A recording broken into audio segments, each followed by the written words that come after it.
Welcome, everybody, to another edition of your Impact Attack. Yes, I said it. I said it is your Impact Attack here on channelattitude.com. And that's the only place that we're going to put over this week, right? My second in command here, as always, the 14-time veteran of the Veterans Award winner, the vet, ladies and gentlemen. Now I'm getting some feedback. I can hear myself. Yes, Colin is having some audio difficulties, so please bear with us and him, even though he is tied for producer of the year at Hami Media Group 2022.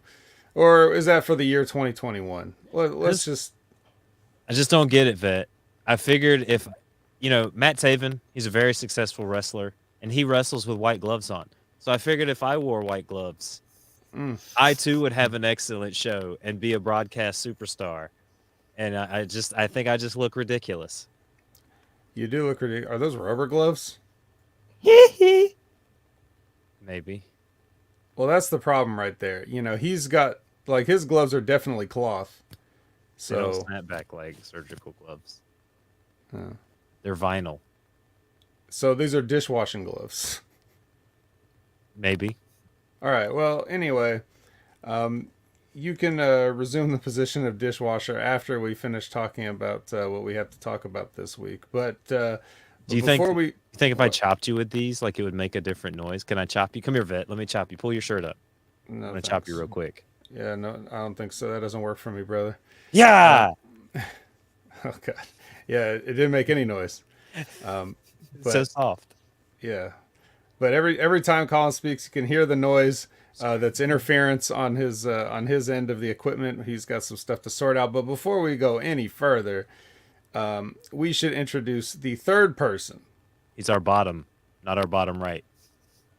Power bottom. He's Yeah, our power bottom. yeah. Do you want to explain bottom right to the people?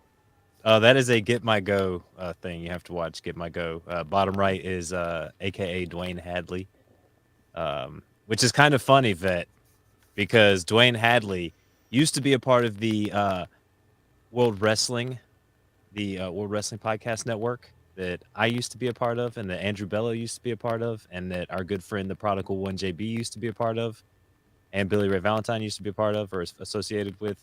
So we know bottom right, and we know how terrible bottom right is at podcasting because we used to work with the guy. So yeah, or Dwayne Hadley being old bottom right. Well, in any case, we got Brandon here at bottom center. But Right. you didn't tell me that we were on the ridiculously random podcast. Now we're on the impact attack. There we go. Now everything. That's why everything was fucked up. I sound better, don't I? No, God but damn you are usually in the top left. Uh, so that's disorienting to the people. Canada Spaceman doesn't know what to do with himself right now. Which, I guess this would be a good enough time to go ahead and acknowledge the people that are here with You us. there, sitting at home. Acknowledge me. All right, so Brandon, as I go through and acknowledge the participants, I want you to go ahead and say something nice about each and every one. I'm not saying anything nice. Yeah, don't say anything at all. Be quiet. All right, top of the order, Buckshot Kid, the classic. He only watches Impact, so That's a lie. He watches Ring of Honor. excuse me. I'm waiting for Brandon to say something nice. He's cool.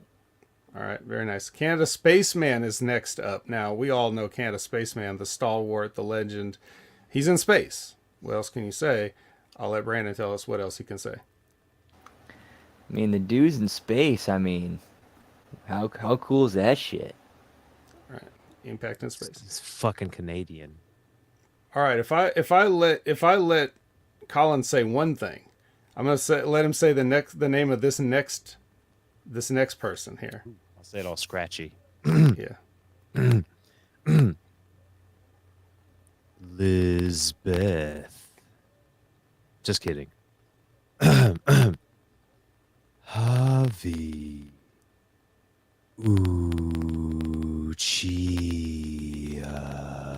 Uchiha. You there, sitting at home, acknowledge me. I just feel like you have to like play some music or bring something up whenever after you do the hobby thing. All right, who's Brandon, next? for Javi. For Javi. The man. The man. All right. That's a Tony Schiavone, Bobby the Brain Heenan Goldberg reference. All right, next we have Lab Rat, who's letting himself be tested, or his patients at least, with us each and every week on multiple shows across Hameen Media Group at Channel Attitude. So, yeah, he tried to say that's some ASMR shit, Colin, right there. True. What do you think is being tested on Lab Rat this evening? That's a good question, Brandon. That is a good question. Whatever dribble WWE is serving up this week. Ooh. You think it's like a cure for Cody's pectoral muscle? Very, very well could be. Could be. Could be. I hope your pectoral muscles feel great, Lab Rat. Yeah, it's a cure. Just here, take this pill, and That's why it was all purple. Your muscle will reattach itself. For real though, I hope he's got a wheelbarrow at home to carry those balls around. Yeah, that's crazy that he wrestled like that. We'll get it. We'll get to that. We'll get to that. Who else we got in the chat? Well, here on the list of participants, last but never least, we got to get people with more letters of the alphabet that come after L to follow this person, because she cannot be last in any way, shape, or form. But that's Lizbeth. Yeah, we already got a sneak preview. But yes, the only lady that watches us on live on YouTube. You were wrong. Well, okay, you said live on YouTube, because I was about to say, all the way from Germany, we've got Alexa. She watches us on Twitch. Right. We got two ladies. That's Twitch. That watch us it's very early in the morning for her, but very late at night for us. Right. I can only go with what Google tells me is in the YouTube chat here. So if I left anybody out, I apologize. Is there anybody else on Twitch besides the great Alexa? Well, Buckshot Kid was, but you made sure to say him. Now, I like this quote here, because just saying Cody looks like he might be on the gas. Actually, tearing your pectoral muscle is a sign that you're on the gas, much like tearing your quad. Those are two muscles that should never tear under normal circumstances. It was actually proven that James Toney was on steroids because he had a pectoral tear back in his fighting days. And that's something that they were like, yo, that doesn't normally happen. That shouldn't happen unless you're doing steroids. Right. Right, Vet? Well, yes. And the reason that it happens is because, theoretically it's possible to do it, but you would have to be... Some real strenuous shit. Yeah, whatever comes about, you're doing something you shouldn't be doing. Whether you're lifting an outrageous amount of weights that you just don't have the strength to move, or if you're lifting an outrageous amount of weights that you do have the strength to move because it's artificially injected into you, then this is why there's so many, athletes are injury prone, because they have performance enhancing supplements to get them there. And the thing is, your body can only do what it was meant to naturally do. And when you push the boundaries of nature, some parts of your body are not enhanced, such as tendons, ligaments, things of that nature. Penis. Yeah, penis. So you definitely, whatever Cody did, I don't know how. People want to give him all the credit in the world. And they should give him credit for the match that he put on. I'm not going to beat them up about the match they had. They get a free pass, whatever happened. But why was Cody's pec torn off? Because he was training? It's definitely because he's not masturbating too much. He's got Brandy at the house. You're right. Yeah, you never need to do that with her around. No. Although not that picture she posted recently. Ooh.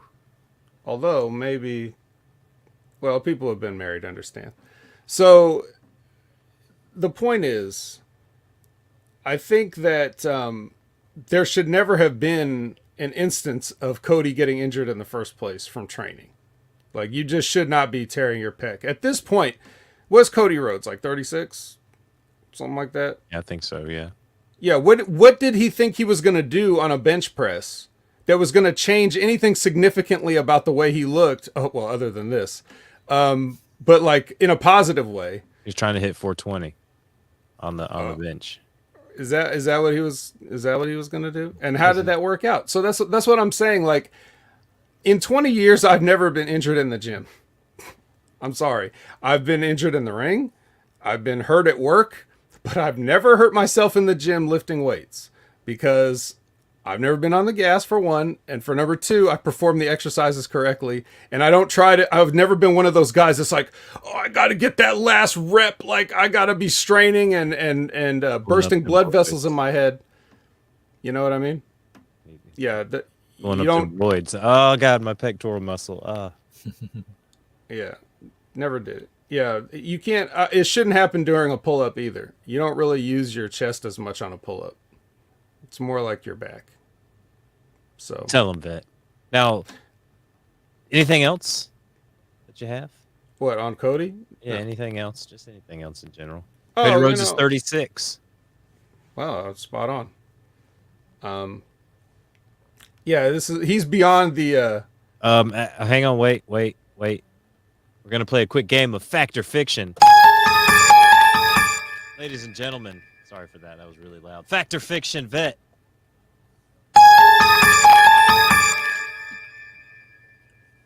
Fact or Fiction, you slipped on PP at Costco once. Fiction. Buying one of those Fiction. very cheap inflation-proof hot dogs that are very delicious that they sell at Costco. Yeah. Fact or Fiction? Fiction. It's already fiction. You don't even have to add anything else. It's fiction. Never happened, son. Brandon. For the record though, before Brandon goes, I did roll my ankle climbing on something and then jumping down that I shouldn't have. Was it PP? No, I didn't climb was PP. it out of Costco? No. God damn. Not one part of that was accurate. Not one part. That's why we play Fact or Fiction here on Your Impact Attack. Brandon, your answer. Wait. Brandon. What's your answer? I could see it being a true story. You know what, ladies and gentlemen? I think the verdict is in. It is fact. It is fact that slipped on PP at Costco while trying to buy one of those inflation-proof hot dogs that they serve there that are mightily delicious. Literally, the only reliable source has said that it is a fiction. It is. I don't blame you. Yeah. Put your fingers in the holes in the chat if you don't believe the vet. If he slipped on PP, ladies and gentlemen. I would just ask you all one question. You both and everyone listening. Have I ever lied to you? DTA, Stone Cold Steve Austin taught me that a long time ago, vet. I don't touch it. Not even Big Ray Hernandez. Oh, okay. Let's talk about this, bro. The Steve Austin and Jeff Jarrett, they completely skipped over the entire reason why they're supposed to have heat. Yeah, because of on that what? Because of Deborah? Because he was slapping Deborah around? The 316 promo? What? 316 promo? Yeah. They showed a. Did you guys didn't watch it? Did you or did you? No. Okay.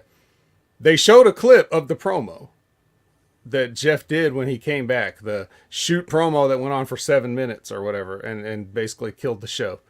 And in that was something where he made allusions about Steve Austin, and reportedly, and according to Jeff, when he came back, or according to Jeff, Russo, I think Bruce. I think everybody's confirmed the same story. They're all telling the same story. Jeff gets back there and Steve Austin's completely hot, telling him that you're not going into business for yourself on my account and I'll never work with you and all this other stuff. Like you're not going to get over at my expense and all this everything. They didn't mention that at all on the recorded portion. If this is like some deleted scenes that they talked about, but they completely glossed over it. Even though at the top they talked about like, why do people think we have heat? And then they told the story about the check in Memphis when he's Steve Austin's looking at a small check, and Jeff comes up and's like, "Well, ain't gonna get no bigger by looking at it." And they talked about that, and the idea that Steve Austin still has heat with Jeff Jarrett after 20 some years because of that, 30 some years now. That's a little silly. But the part where he never worked with Jeff ever in any capacity in the WWE. Didn't really talk about that one. So if any of you guys were hoping to catch that, listening to those dudes talk that out, it doesn't happen.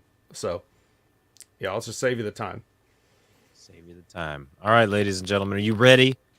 You ready to jump into this Impact Wrestling episode? Oh, I don't know. Did you know we started streaming 13 minutes ago? According to That's Canada why Spaceman? Buckshot Kid or Canada Spaceman's here to remind everyone. It's actually 15:53:54. Well, I don't know when he posted that. It was probably accurate when he posted. It was at 1:04 a.m. and it's 1:06 now. So it yes, was that is not- accurate. It was not accurate. That was 2 minutes. It's 16:06. 2 minutes would have been 14. He was wrong.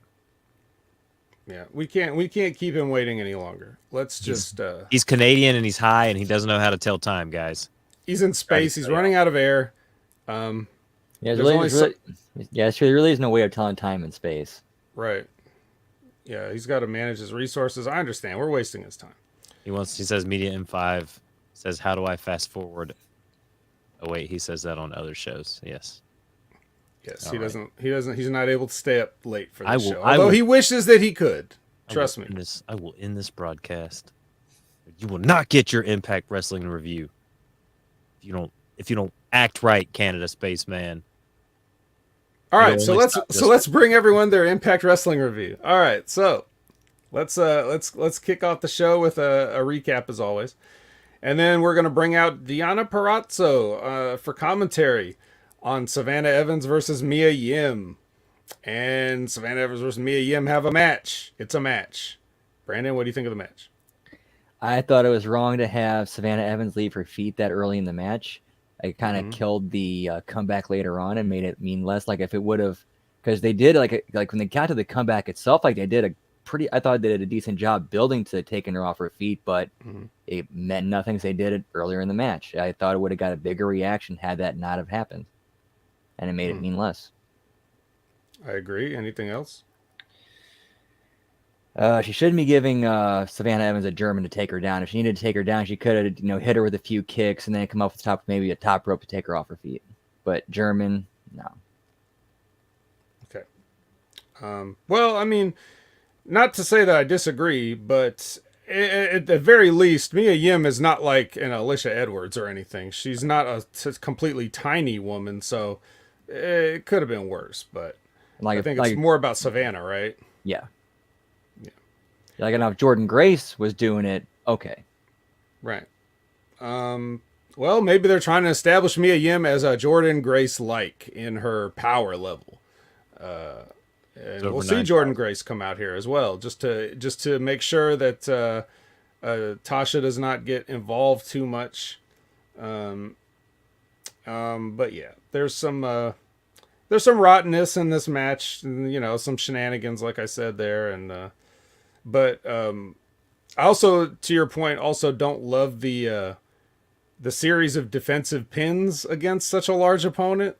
Like, there was that series where she's just like rolling her up and doing that stuff too for like, I don't know. I don't remember what part it was. I guess it was leading to the comeback, but yeah, just no, like you said, no point in leaving her feet or trying to manipulate such a big body like that. But let's just hope Savannah Evans doesn't turn into a Madman Fulton here, because she's been relatively protected. He is relatively not.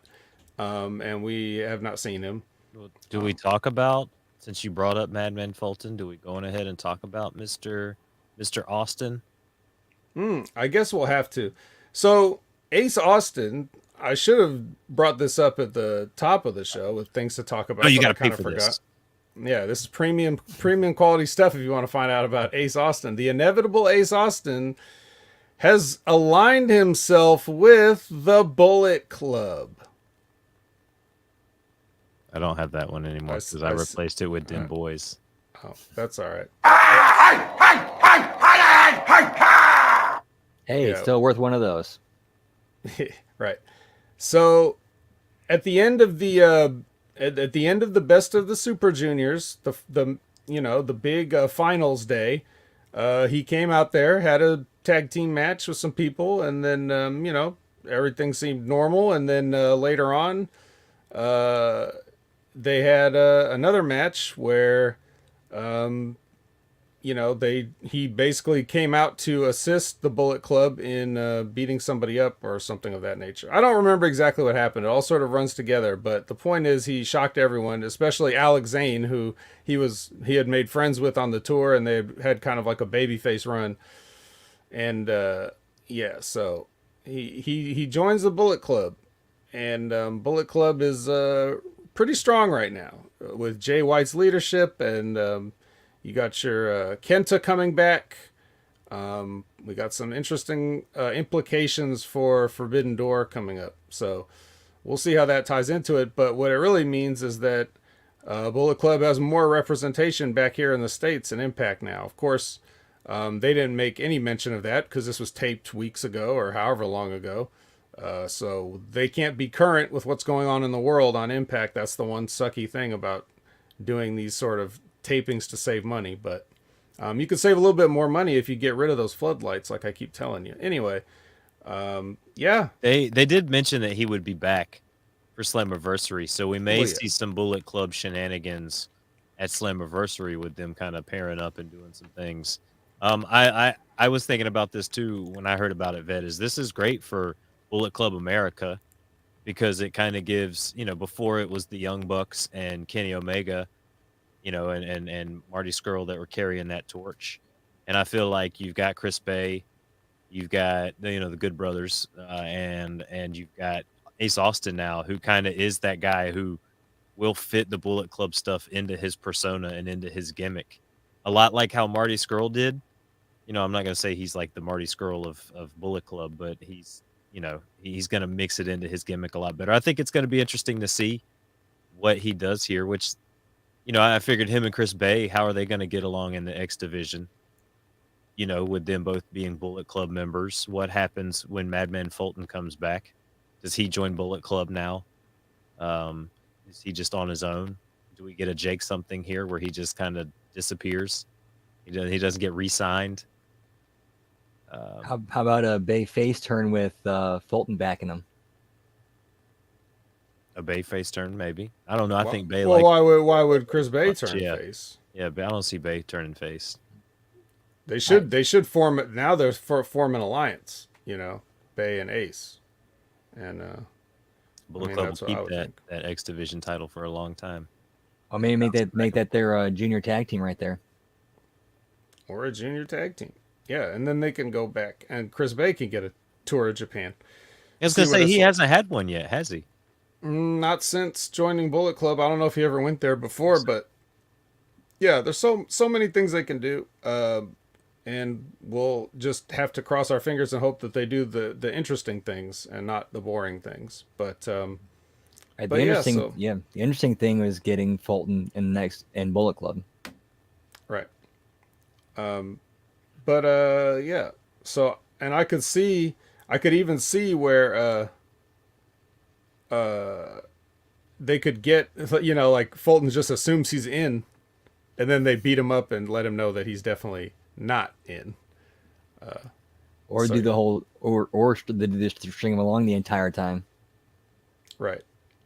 Which is, it's already built in because it's like, well, Madman Fulton's basically useless, so why would they want, It's like he just pops up and he just starts hanging around, and they're just like, yo, why are you hanging around? Who the fuck are you? It's like, I'm with Ace. They're like, no, you get out of here. Right. Get out of here. It's pretty good. All right. So, with that in mind, let us move on to what the chat is already buzzing about. Whale boy. Yeah, Fat Shark Boy is questioning Fat Eddie's respect level for Impact Wrestling in the hallway there, and then Eddie grabs him up, and jacks him up against the wall. Just like Big Ray would. like some mouthy preteen in his building, and I thought you then were gonna say some guy at the glory hole that was requesting his services. yeah, but this is 'Cause you said verified. Jack. You said But Jack. this is So I started. I'm sorry. this is verified to have happened by Big Red. Yeah, I thought you said jacking off. You said jacking up. Sorry, I apologize. Well, just keep it down over there with your mic. So in comes Fat Chris Harris to stick up for Fat Shark Boy. So we got 3 fat dudes. The return of the wild fat Chris Harris to Impact. So what do you guys think of the poundage in this scene here? Whoa! Also, don't again. You see where Colin's head goes. Show. Here. You see where Colin's head goes immediately. It's starting. You're starting to confirm what Ray says about you. So I would watch it if I were you. I'd watch what you admit jumps to your mind immediately. All right. But anyway, okay. Gross tonnage. Whatever you want to. Whatever term you want to use for this scene. Don't bring Jack Tunney into this, okay? The late Jack Tunney. That is. He was doing his best. Anyway. How dare you? So yeah, Brandon. Oh, man, that's a lot of weight in one scene. I'm surprised the camera could fit it all. Like it was tight in the hallway. Like they didn't pull back. They didn't zoom out. So it's pretty crazy. Like they have the saying about camera has about 10 pounds. Well, how many cameras are on or pointing that they have shooting this thing? Yeah, we know they have budget issues. Like, well, anyway. Those floodlights have cameras in them, Vet. I see. Interesting. All right. Well, anyway, so that's one familiar face that we're seeing, and I guess towards Slammiversary, we're just going to see more, ex-Impact TNA guys pop up and catch a payday. That's just and they even allude to that later in the show. So, Elizabeth says they were zoomed out as they could be. Right. It just looked close because. Okay. Anyway, so Influence wanders past those pink and purple lights on the floor, and they find Rosemary just chilling on a ladder. That's just how she sits in. Like most people do the gargoyle spear. No, she didn't look like she was in position for it. She was like on the side, like almost like just like, yeah, I just sit on a ladder normally, like people sit in chairs. Can I help you? Can I help you? Yeah, that's basically what they said. And then they berated her about something, probably her fat partner, like who should have been in the previous scene. And then, then the rest of Decay comes to back her up, and Influence takes a walk. I don't really remember everything they were talking about in detail, but I just saw that, my notes were basically that the lights were there, which I'm giving them a grace period to get rid of them. I know I told them to get rid of the lights last week, but this was already in the can, so I can't be like after Slammiversary. They at least did kind of explain it by saying, like, when they walked in, they saying, "Oh, I like what you did with the place." Right. They probably just meant it having the main lights off, because if you remember last week, with those shitty lights in the hallway, they left the lights fully on, so there was really no point in the lights being there. You couldn't see them. So maybe that's what they meant. Just turning the lights off is what she's done with the place. What did you take out of the scene, Brandon? Like, maybe you picked up a little more than I did. Like I have no idea where this is going. Like, are they gonna have to now find like 2 men to team with them? That's gonna be a 4-on-4. Right. Well, I don't know. I mean, they've got 2 men though. Oh, that's right. They've got Black Taurus and Crazy Steve. Oh, I'm talking about the Influence. Oh, well, I guess they could find Caleb. Or Swinger and Ziggy. Ooh, Swinger and Ziggy would be. Yep, there you go. Well, that's it. You already booked it. It's been booked, ladies and gentlemen. Okay. Elizabeth says she's contemplating life and death. Well, isn't she always? Rosemary. They keep emergency. Lab Rat says they keep emergency food hidden in the lights. Good. Yeah, I can see that. And it sort of like keeps it warm too. Like, you know what I mean? It's like a easy bake oven. Okay. Black Christian versus Blake Christian. with Miguel on commentary. Actually, I shouldn't say that. I should say Kenny King this time because he's got the short tights on. So maybe he's getting self-conscious about me calling him Black Christian. He switched back to short tights, which Christian I don't think has ever worn. So we cannot call him that. He is Kenny King on this night. And Blake Christian, which, just, if you're not familiar with who Blake Christian is, just think of your local neighborhood trailer park meth dealer. And it kind of looks like that. Trey Miguel sits in on commentary. Yeah, you probably won't find any of those people around a Blake Christian. So we got Trey Miguel on commentary. We had Deanna Pratzo on commentary. Reason why will be apparent soon, but Tom has like a different partner for each segment. Is that how you say his last name with like a dick in your mouth? Because he likes to fuck faces. So is that what he like makes the girls do? Like he's like, say my name, Tom.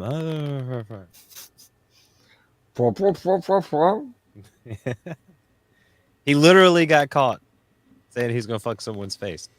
Bet on an airplane. Tom Hannafin. Okay. So, any thoughts on this match?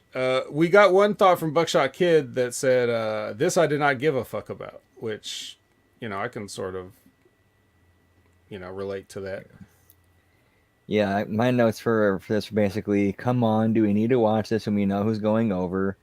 No idea why this is going so long when this should be a 6-minute King showcase with Blake getting his shit in during the comeback and finish, and it felt like a drive around town just to get down the street. Yeah, it was that. Colin, you have a question? Professor Vet, why is Impact Wrestling continuing to book matches where we know who the clear outcome of the winner is going to be, but they continue to have like, I'm going to put my spot in this match on the line, and then they have the person fight some like jobber who we know is not going to like go over in this position. It's just not fun anymore, Vet. It's just not fun, Professor. Okay, well, that would be a good point. That would be a good point, except for one important thing. I don't think that Impact thinks that Blake Christian is the jobber who isn't going to win.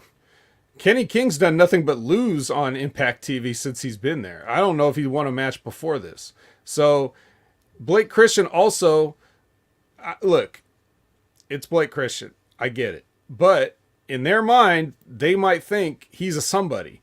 They obviously brought him in and paid him money to do this. So they thought he's somebody. Now, whether we think about Blake Christian is a totally different issue. But what they think about him is that he could be an up-and-coming star that fits into their X Division style of matches. So the match isn't in doubt maybe for certain people, I think is my point. We're looking at it because we have more trained eyes and we're used to this sort of pattern of behavior that Impact has. But, and I'm not defending the match. I'm just saying, you're right, though, because, and I hate to interrupt you, you're right, though, because they just added Jack Evans to the match without any real, hey, Jack Evans is in the match. Right. I was getting to that. Like, as soon as this match is over and done with and we moved on, they play like a package, saying that Jack Evans has just got added to the Ultimate X match at Slammiversary. And he's got nothing to do with anything right now. So, okay. Sure.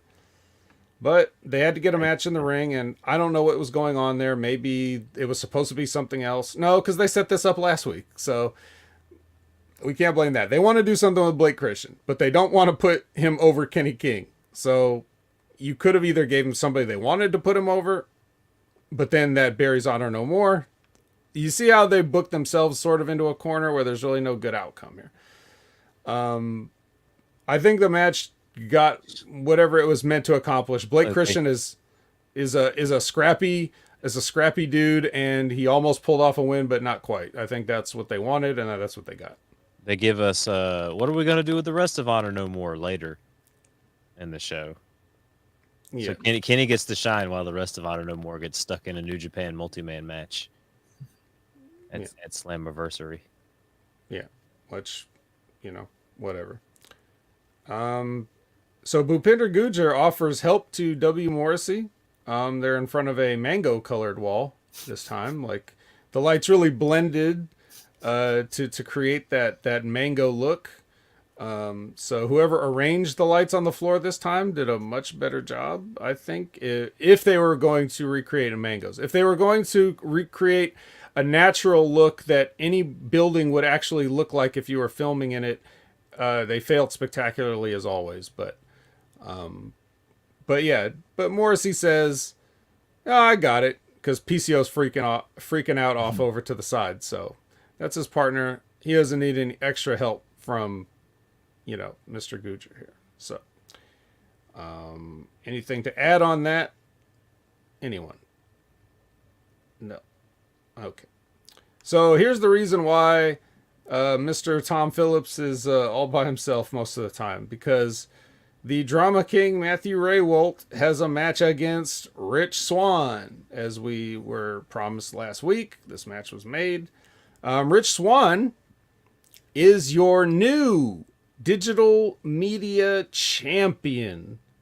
However, as Tom explains, he doesn't have the belt because after he lost the match, Cardona grabbed the belt, and I use this word knowing full well that this is not Tom's word, this is not Impact's word, this is Vince McMahon's word, but these people still have these bad habits ingrained in them.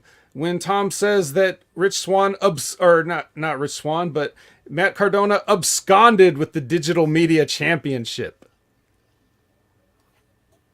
Absconded. No, Colin, no questions. We're not taking questions at this time. Oh, we're taking this question, goddammit. Fine, When did Impact get a fucking 24/7 title? What do you mean? With this fucking title. It's your digital media championship title, and it changes hands in another on fucking Rev Pro. Who? Where? Look, the digital universe is everywhere. It changes hands. Look, Alexa said it right. Why are there so many wrestling leagues in America? They only have one. Ringcom. Oh, well, in Germany? Well, because Germany is smaller than most of our states in the union, so we need more wrestling promotions. With things. Yeah. And then Rich Swann doesn't even have his title. Well, it was absconded with. He just absconded with it. Yeah. Now, Vet. All right, look. I have to get clarification as well. When you say those walls were mango colored, how mango colored were they? It was like more of the reddish orange and slightly less of the green. They weren't this mango colored? No. Oh, okay. Just wondering. No. Definitely not. No. No, okay. All right. So, in essence, what to take away here is that yes, Rich Swann is your new digital media champion. However, there's a reason. There's a reason for this. Matt Cardona is injured. He has torn his bicep. So he's going to need surgery. And as of right now, his title match against Nick Aldis for the NWA Championship this weekend is still on the books, I believe, but something may change there because he is going to need surgery. So this is one of the reasons why. And he tore his bicep at Shocker, a GCW event. Of course. Bill Mud Show. Right. So you got your Super Mud Show, which is hurting Matt Cardona, who's trying to do things. Now, granted, it could have happened anywhere. I doubt that he was going to do anything at GCW that was going to get him to tear his bicep, but it just so happened anyway. So it's just a little twist of irony, even though, it could have just easily happened if he had a match in Impact too. But yeah, torn bicep, needs surgery, will be out. Drop the title to Rich Swann in some other promotion. which is also probably why it happened in some other promotion, because they wanted to just do it immediately, just to take care of it at the time. I don't know. This footage could have been inserted. I don't really have the timeline for like when all Put this him in stuff happened. timeout. Can't a spaceman here? Well, don't do it now, but we'll give him a warning. Yeah, we're not gonna have anybody putting over Game Changer Wrestling here. We're just not gonna do that. No, nothing that has anything to do with Joey Janela over him. Yeah, you've been warned. Next offense is a timeout. You know, admitting you like things. That's going to be a 5-minute timeout, and after that, you're going to have to get banned and appeal for your reinstatement. Or just make another alt like Big Ray. How about Nick Gage? Canada Spaceman 2. Right. In any case, Swan retains his digital media championship here. I don't think that was ever really in any doubt in this match, but that's where we're at. So, any overall thoughts on this, Brandon? You first. I mean, at least there's something, you know. That's something that's we've gone to the well with too many times with the stealing of the belt. I mean, we could have just had the thing with drop the belts and all right, that's why we have it. And it could do, we could, like with Cardona, like with him, you could do like a super villain kind of like Dr. Claw kind of stuff where every week tries to steal it and fails every time. Like every week it keeps coming up like a nefarious plot to try to get it back because he can't wrestle, so he tries to steal it. But comes every week something new, fails. Anyway, back to the match. I thought they did I liked that they weren't like, it wasn't like a try to kill each other. They was good character work, and they crowd up without killing themselves. Good finish. Ray Waltz, I like his character. I want to see him in the ring more. Okay. I'm going to overlook the fact that you just used nefarious in a sentence because I don't think you ever worked for Vince McMahon at any point in time. So I'll just give you props for your own vocabulary. Yeah. What was I going to say? Yeah, the belt stealing thing, that's on the bingo card, isn't it? So, yep. You know, I still haven't filled out completely. I still need a couple more, but that one's definitely on there. Now the Inspector Gadget theme is going through Liz's head. Next time, Gadget. All right. Colin, do you have any thoughts on abscondings or nefarious plots? No, I'm just very disappointed that they had I mean, I get what you're saying about the short timeline. They just get it off of them and all that type of stuff, but do it in your own promotion. Come on, Scott. Right. Is it that important? Is it that important that we were all like, where's the digital media championship? Yeah, this sucks. Come on, it's not like the 24/7 title, and now it feels like the 24/7 title. Like still doesn't feel like that. It does to me. It's just a stupid title. All right, stupid title. So,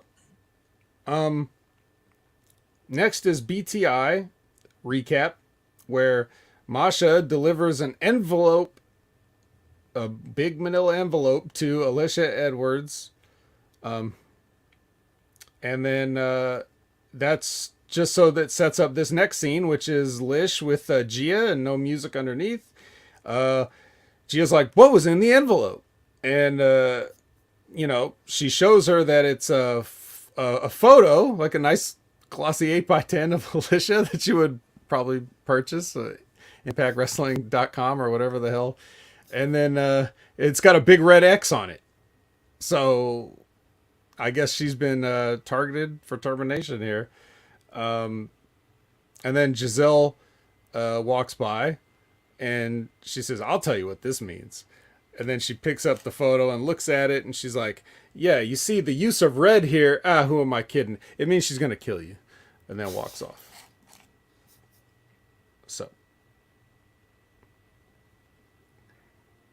So Masha's going to kill her.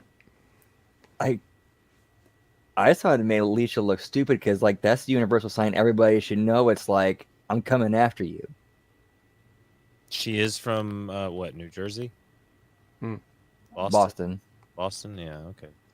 Right, and her husband's eating all the food that's stored in the lights. That's what was in the envelope. He ate it. She there yeah there was also there was also a borscht in the envelope. He ate which that made too. it a little messy, but he ate it. Yeah, that's probably what spilled and made the X shape on her. That's how she had it in the envelope. It was two borschts crossed over each other. Yeah, so in any case, right. I don't know.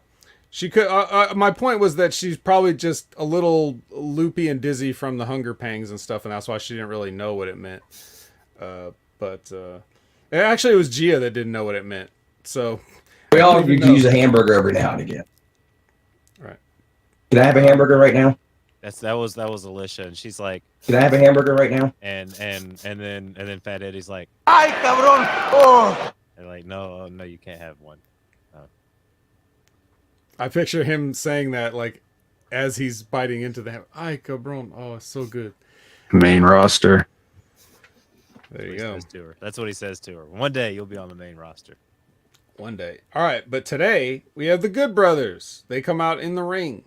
They do the typical Good Brothers shtick about they come out with the top list of achievements and Impact, and the first couple of them are like winning these championships and things they've accomplished, and then they proceed to go from like 7 through 2 of the time they beat the Briscoes, and they just keep playing the same. So if you're familiar with Beat Up John Cena, this is basically a rehash of that. And then finally the Briscoes, they come out to save this segment, and a little girl in the crowd was so happy to see them that she was jumping up and down. So it's essentially the Good Brothers first get shut up and then they get beat up, which is how it should go. Colin looks like he's fiddling with things. Okay. Sorry, Buckshot Kid says Alicia sounds like Brandon. I was just responding that Brandon is Alicia. I see. All right. Anyway. Be careful, Eddie. Gross. Thoughts on this? I mean, I kind of laughed the couple times I did the shtick, and then by like the fifth one, I was like, okay, this is kind of old. Now, if they had done it where it was like, okay, and number one was maybe something like where the Briscoes getting up on them with the videos replaced with like some embarrassing footage of the Good Brothers, well, then that could have been a decent payoff. That's smart. Yeah, same for me. I got bored after because it was funny. So like the first two, I was like, all right, cool. They're eventually gonna have them doing something against the Briscoes, but then it was like them winning the tag titles twice, and that was pretty much the end of their accomplishments there. And then it's like we beat up the Briscoes, and then it was kind of funny when he did number one, but it was just all kind of drug out by that point in time. Well, I can't believe I'm going to come to the defense of the Good Brothers here, and I'm only going to mildly do it. And I wouldn't put push a chin lock before the show. I wouldn't. No, sir. I wouldn't push back on anybody that wants to argue this, but the idea of them doing something that's kind of funny at first and then goes on a little too long until we're all tired of it is what a heel should do. Yeah. Like that is heat. But, so even though they do the right thing, they're still the Good Brothers and fuck them. Liz says, okay, so is it just me, but I really want to cut off Gallows' rubber band beard. Of course it's not just you. Everybody wants to do that. If I was in a match with those guys, if I could escape the chin lock somehow, I would definitely grab that. I would constantly be grabbing that thing and doing stuff with it. I'd be pulling him around the ring with it. I'd be sticking it in his nose, in his mouth, in his ear if it reaches that far. Like, I'd rub it across his eyes. Like, I would definitely, like, if you're going to get in the ring with me and you're going to have accessories, I'm going to use those accessories against you to teach you a lesson. Like that time Orton put the screwdriver through Jeff Hardy's ears. Like nobody ever thought of that. I'm going to put this through your giant gauge. Right. No one ever thought of that because it's stupid. If I had a screwdriver and there's no rules, I'm just going to stab both of his eyes out, jam it in his mouth, and then hold him down for 3 while the referee's like trying to administer medical attention. It's a PG-13 show. Says who? Jeez. Oh my Jesus. Well, they shouldn't have made it no rules then. Because that's what I'm saying. Like you have to come up with creative ways not to hurt people They're gonna when call you it have all a these contest. stupid toys to play with. They're gonna call it a no contest, like they did Hell in a Cell with Seth Rollins and the Fiend, I was in the Eye building for for an eye? that. because he's squashed a dude with the hammer. Eye for a ping pong ball. Eye for a half a ping pong ball with magic marker on it. Yeah. Yeah. So that's the thing. Were you being a druid for the Undertaker that night again? You said you were there in attendance. No. No, you weren't being. Were you being a druid for the Fiend? No. Were you being the druid for anyone that night? No. I bought a ticket. What do you? But you know what I did get though that night? I got Becky versus Sasha in a cell. So that's really what the draw was for me. I couldn't give a fuck less about Bray Wyatt. I couldn't certainly give a fuck less about Seth Rollins at that point. But that was the infamous match with the toolbox and the burying of under things, and like that's the part everybody remembers where the whole Fiend presentation really went off the rails and the people hated it. And Seth Rollins was supposed to be the baby face in that, I think. So, yeah, I was there. They were so mad they booed the after effects of them blowing out the extra steam. Are you gonna be a snowflake? Hmm? Elizabeth, are you gonna be a snowflake? Are you gonna come out as like a Gacy George? He's gonna like walk up to you, Vet, and he's gonna like do one of these, and you're gonna like fall under his spell, and then you're gonna like come out with him at WrestleMania or some shit like that. Maybe at a takeover. You know, it's weird. He's gone from that, like the social justice guy that fondles people's faces, and now he's just like a full on cartoon cult leader. Like if you saw the promo he did at In Your House where he's got his fingers steepled and is just laughing like There's Mr. Burns. Yes, like well, not as good as Mr. Burns. Like just Not as good as what do they? Excellent. Yeah. Have the Rolling Stones killed. But Mr. Burns, those are not. I said have them killed. Yeah, not as good as Mr. Burns. Just lame. Just like a cartoon, you know, an old out of touch man's idea of what is a heel in 2022. Or it would have been out of touch in the 90s or the 80s or the 70s, or really never at any point would this character that Joe Gacy does have been believable. But that's for a different day. That's for, you can hear all of us, not us here, but you can hear all of us in the chat and myself and Big Ray talk about that on the Next Level Wrestling review this Wednesday. But for now, let's move on to Josh Alexander, your champion, with Gia and no music underneath in front of a normal set. You know, he does his little promo, and Violent by Design politely waits to the side until he's done, and then they beat the shit out of him. As they should. They wait politely on the side.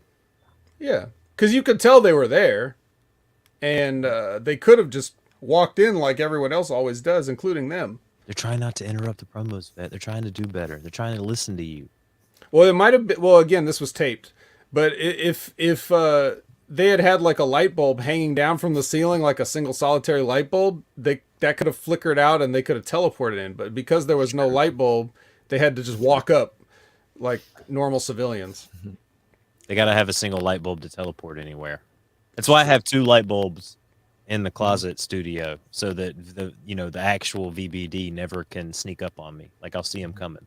Or Decay. I think they use the same light bulb. Oh no, I think they can get in here. I think Decay can get in here.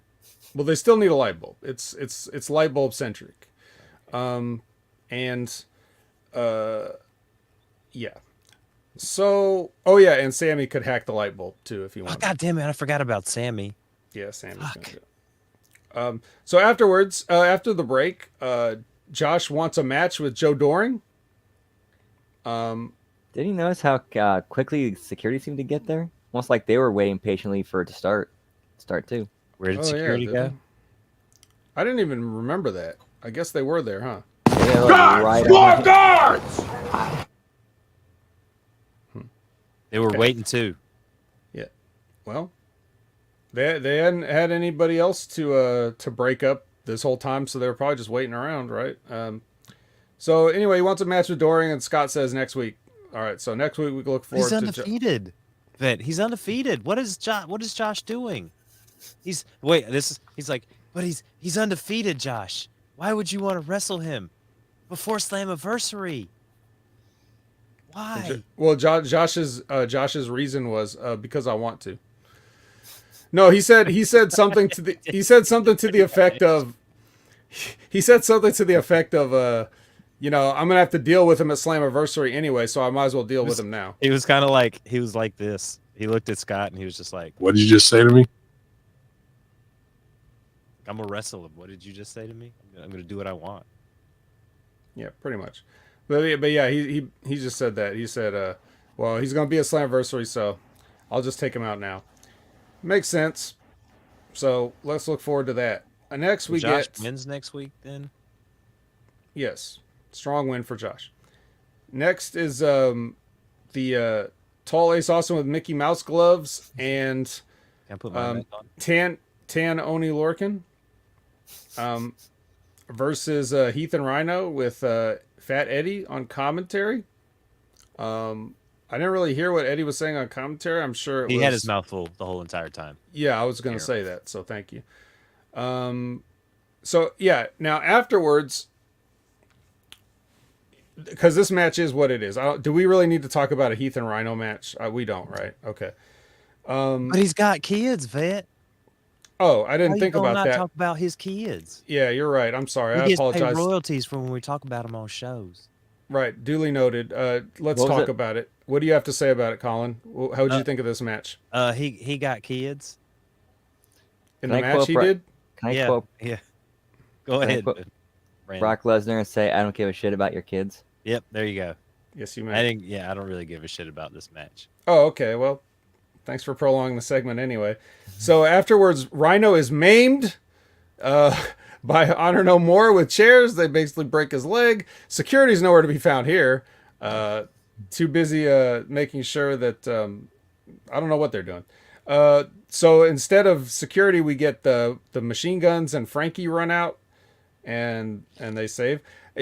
I wonder if there will be repercussions for Honor No More breaking Rhino's leg with a chair. What do you think the repercussions will be? If you had to guess, Colin, what would you repercuss them with if you were Scott D'Amore? You have to wrestle 5 other people at Slammiversary and get to be on a pay-per-view and get a payday, while Rhino sits at home and doesn't get a payday for whatever we were going to pay Rhino for. Also, I don't remember what else they could get. What about you, Brandon? If you were Scott D'Amore, I mean, which you can't be because you got your headphones on, but if you Yeah, you were, gotta take them off. yeah, if you were, what would you do to punish Honor No More? No, nothing. I would tell I Matt would, Taven he couldn't wear his Mickey Mouse gloves. I would throw extra obstacles in the way of them getting championship shots. Oh, that's interesting. I'd probably just say, you know what, this was a mistake. You're all fired. That's what I would do. But let's see what happens here after the break. Let's see. One thing Go ahead. Was that I thought it was weird, like why? Because like if PCO being involved in this too, like he's got the thing where he's basically in a babyface and a tag match later on. Why is he involved in this to look like a heel so he can, he gets that heat from this carrying over into the tag match? You could easily explain his absence by saying he's getting prepared, getting ready, doing his whatever monster thing he does to get ready. Yeah, because they made a point smashing to an say anvil case in the back. They made sure to make a point to say something about Kenny King not being involved. Oh, he's already got a match, so he won't be involved. So you guys need to figure it out, kind of thing. I think they want to split PCO off and make him a babyface because the people love him. But they're not doing anything to advance that with their own, in-house story. So maybe we'll see that coming up. But anyway, coming back from break, we find out what the repercussions are from Scott D'Amore. Okay, the repercussions are they get a 10-man tag. So, Colin, you were right. You are the Scott D'Amore of the I didn't do it with my headphones off though. Impact Tag. Well, nobody's perfect. So as Rhino's getting loaded into an ambulance screaming, Scott D'Amore is just letting him know, don't worry, we'll have matches about this. So that's great. And a 6-man next week too, just in case, we don't have to do the whole 10 men. We can do six men next week. So Fines and So do they- or how about fines and suspensions for punishment? nah, just do a match. We'll do a 6-man. 6-man's Well, they got to find 2 more partners because Eddie accosted Shark Boy earlier. Do we get Shark Boy as the as one of the members No, in the tag match? Are you sure? I'm afraid he's just too fat. He's beached himself. He won't be able to make the pay-per-view. That would be a lot of beef in that match though, because it would be Shark Boy and Eddie, and then that other guy. Yes, the other guy. Yeah, he's very beefy as well. Very beefy. Yeah, well, I don't know, but we got a 6-man next week, so we'll see. And we already have enough people for the 6-man. We don't Oh, that's need to right. add They also anybody have else. to be. They have to be former Impact guys as well. Oh yeah, I forgot about that. Yeah. Wait, doesn't Honor No More's Impact guys? So couldn't they just go get Honor No More guys to be on their team? Hey, I know you're in a match against us, Right, but have you wrestle considered yourself, not Eddie. being in a match against us and being for us? Huh? Wrestle yourself, Eddie. Yeah. Well, he does that every day when he goes to the fridge. But But that's wrestling the ham. well, he has to think about it first. Like, do I really need another ham I just ate? So, Alish, where's the ham? You ate it. No, we had 5 of them. You've already eaten all 5. she's just like, "What's a ham? I'm so tired. I'm dizzy." AJ Styles is coming to Impact. He might as well. We get Might as Sting. well at this point. He's fucking done in WWE. Collecting a paycheck, son. Yeah, he's not done with that. I would just quit. I'd just do my Seen Twitch that again. arcade he's got? You seen that arcade he's got? He's got to pay for that. He already Upkeep. paid for it. This isn't. He doesn't. I'm sure he didn't get him from Rent a Center. He pays. He's got him on. He's got him on layaway at the Yeah. Kmart.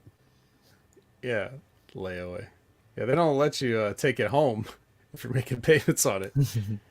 I'm AJ Styles, bitch. I'll do what I want. AJ Styles. Yeah, I got farmer strength. I'll take all these home. Alexa with a simple, beautiful comment. Comment of the day. WWE sucks. Thank you. Even across Alexa, the you world, should- they know.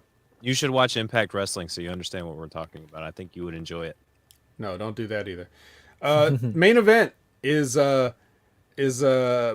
and Moose versus PCOW.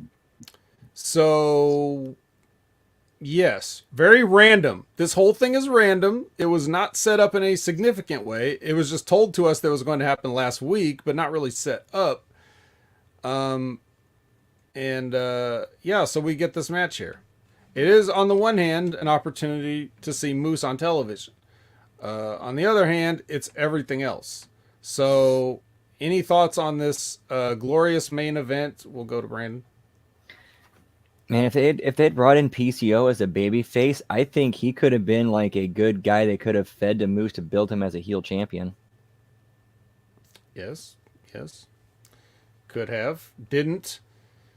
But could have. He just never really fit with the Honor No More thing. You know, he's an insane Frankenstein. He just does his own thing. With the guy with no shoes who started wearing shoes. So, I don't know. I can't critique the match really. It was, Moose got the win, right? No, Callahan. Oh no, Oh. it was not Callahan. Macklin got the win, right? Macklin got the win off of his special. I think. Moose speared a guy. That's what I was thinking. Moose speared PCO at the end. Yeah, and then W got pinned. Yeah, by Macklin. Yeah, Which I thought it was kind of wonky that he would get him. He would pin him with that. Pinned him with the DDT. Hit him with the Yeah. DDT. That's what it was. Yeah, so reportedly Morrissey's finishing up, and I don't know where he goes from here, but AE dub. yeah, I don't know if they'll really want to bring him in for a full-time thing, but I mean, he's good for the one thing. But then that's one of those situations where you bring him in specifically so that Wardlow can beat somebody big, and then what? You're just supposed to come in with a career after that? It just hasn't worked out for certain guys.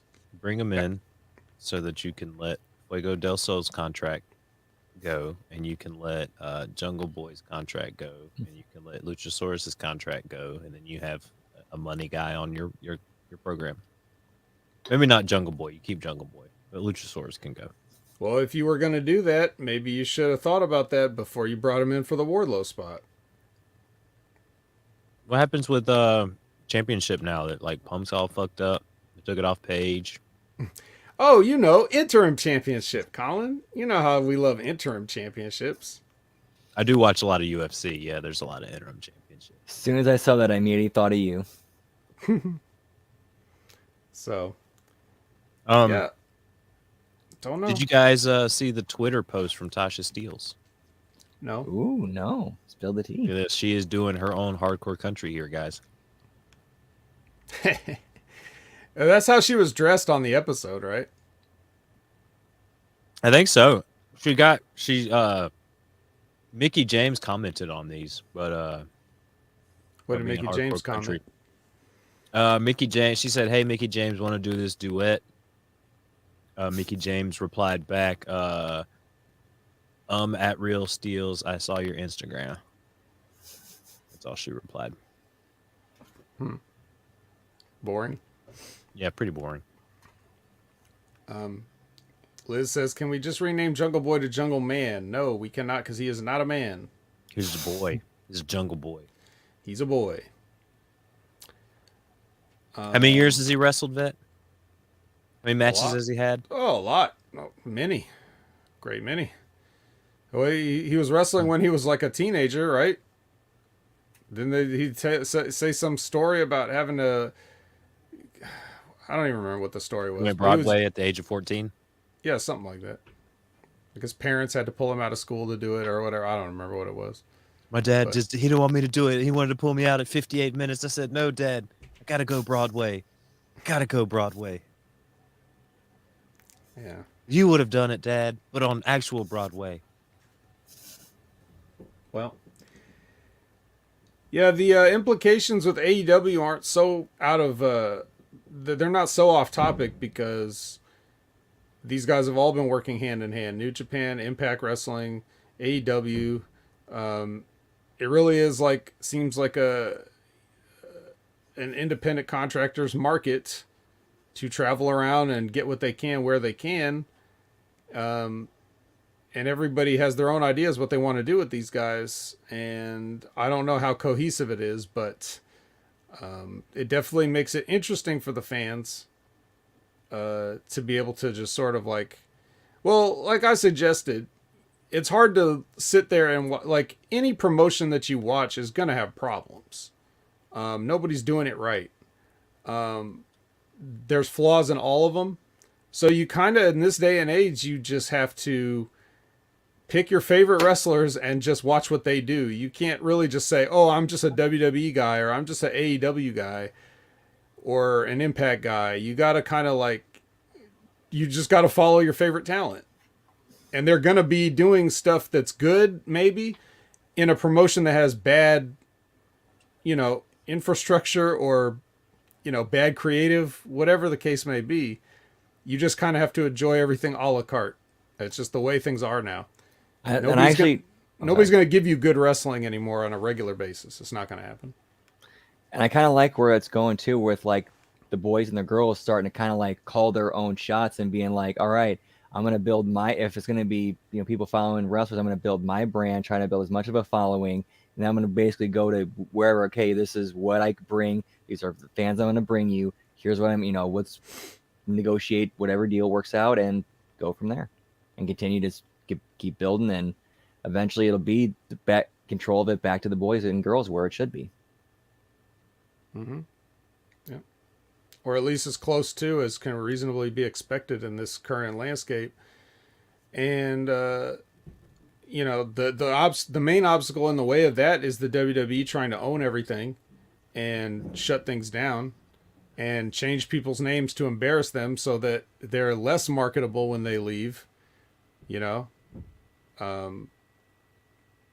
So we'll see what they do, but we still got a little bit of time before we get to Slammiversary. So we're gonna have to watch like another one or two of these treading water shows. Then we get Ace Austin back. Yeah, whatever point I'm sure he's already back, but I don't know when the next set of tapings is scheduled. So we'll see what comes with him. But I know that, well, maybe he's not back because No, they said he'd be back at Slammiversary. yeah, he'll be back at Slammiversary. He's not back now. I think what you call it, Dominion is coming up, right? Who won So- Best Super Juniors? It's over. Who won it? Oh, who won it? Yeah, Oh, Hiromu won it. I figured that. Third straight, fourth overall. Yeah. So How did Ace interesting. do? Well, I think Ace finished with, I don't remember exactly what his record was. It was either 6-3 or 5-4. That's not bad though. to But have he- somebody there with a winning record. I think it was 6-3, but I think the reason that Hiromu won the block is because of tiebreakers. Like he beat Ace Austin, Yeah. and Ishimori beat Ace Austin. So even though he had the same record as them, it was down to the winner of that match on the final night.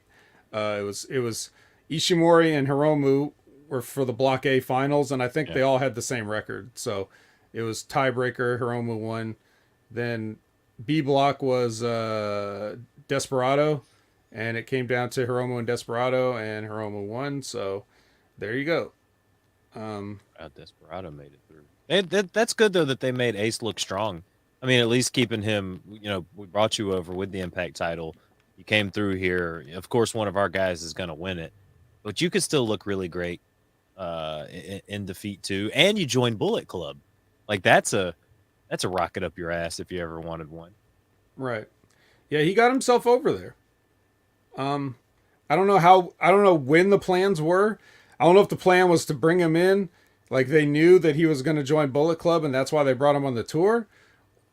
Cuz it could have happened that way. You know, they could have, obviously he's been working there with Jay and Phantasmo and those guys that could put a word in for him and say, "Hey, what about Ace Austin?"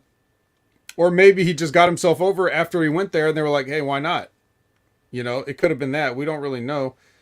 But I think it's a lot of the latter. I think he got himself over. I think people were surprised by what he was going to do over there. I mean, because he's very, I mean, he has the charisma and stuff in Impact Wrestling.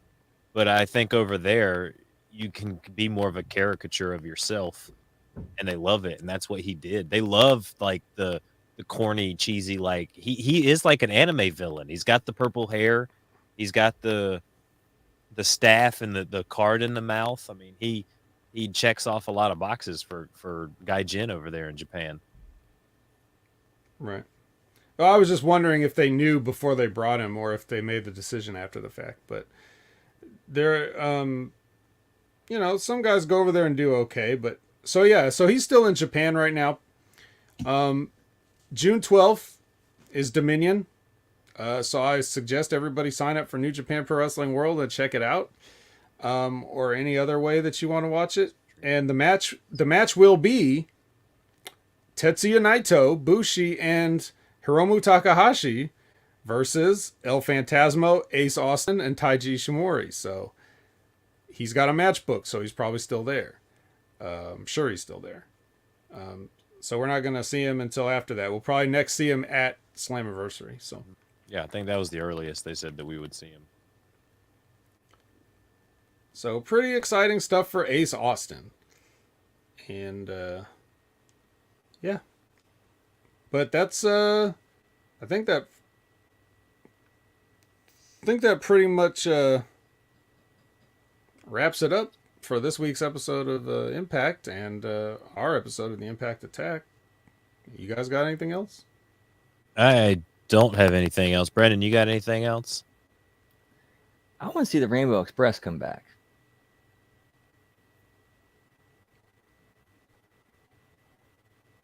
Anything else? I want to see the Rainbow Express come back. All right. Well, Brandon, how about you put over your social media? We got us at Miss Tia the Transarchist at twitch.tv/Miss Tia the Transarchist, as well as Miss Tia the Transarchist on all the social media platforms. Just kind of been taking a break from that for a bit, just kind of clearing my head, getting in a better headspace. So when things really start getting back up going again, we'll be really ready to go and get it done right. And yeah. Stifler wants to know if you want to be famous by viewers, followers, and primes at viewers.shop. So, Vet, if you need people to come watch your Twitch streams, viewers.shop. Liz, don't you leave yet. Vet, tell everybody where they can find you. Oh, yes. Well, as you mentioned, you can find me at twitch.tv/PainHaver, where I block those links. And then you can also find me on the Next Level Wrestling Review every Wednesday morning with Robotic. Big Ray Hernandez, where we'll be talking about Cody's Purple Titty, among other things. And then, of course, you can also find me at, what was the last thing I did? Oh, you could have found me if you were there live on whatever they broadcast on Facebook, but I was doing the... I saw that. I was doing the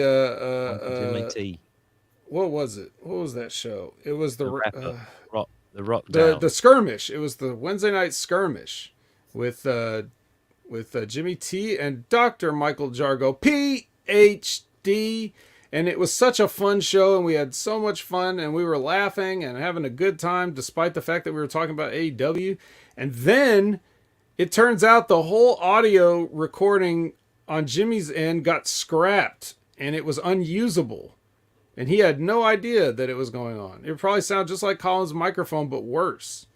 And so he had to record a whole second skirmish with Kevin Panetta, which I'm sure was great, but not as good as ours. I can tell. No offense to Kevin Panetta, but we were all on fire, and it's just a shame that no one will ever hear it unless you saw it live. So if you saw it live, it was good. Fingers in the holes, ladies and gentlemen. Fingers in the holes. Yeah, but it's lost to time. But that's what I've been up to. So that's it. What about you, Colin? Well, you can find me Tuesday with the lovely and talented April Hunter, as Alexa said here in the chat, for the A Show. Because we're going to have a very special guest, former Spider-Man artist Alex Saviuk will be coming on the show. He's coming on to kind of, oh, look at that, Alexa with the eggplant in the hole. I like it, Alexa.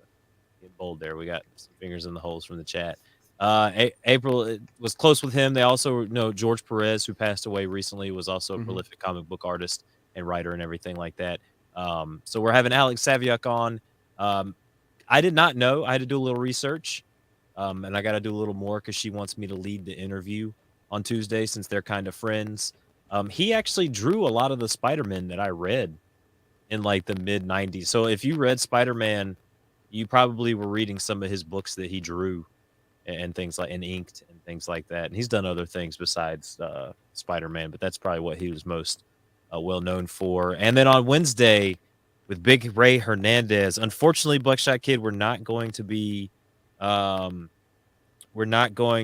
doing top 5 porn movies. We're going to be doing top 5 Tarantino films, as our good friend Brandon suggested as I asked him earlier what we should do, and he gave me the Tarantino films. Vet, he's only done like 10 films. What's your favorite Tarantino film? My favorite? Yeah. Anyone that he says the N-word in? Well, that's not going to narrow it down. That's all of his movies. Man, I don't know. That's tough. I'll have to go with... I don't know. What is the best? Probably Kill Bill. Kill Bill. I think that's what Ray said too. I don't know. You'll have to tune in on Wednesday, 10:30 p.m. Eastern Standard Time, as well as Tuesday for the A Show, 7:30 p.m. Eastern Standard Time at twitch.tv/the A Show. Brandon, Vet, anything else from you guys? No. No. Lizbeth, hopefully you're still here in the chat.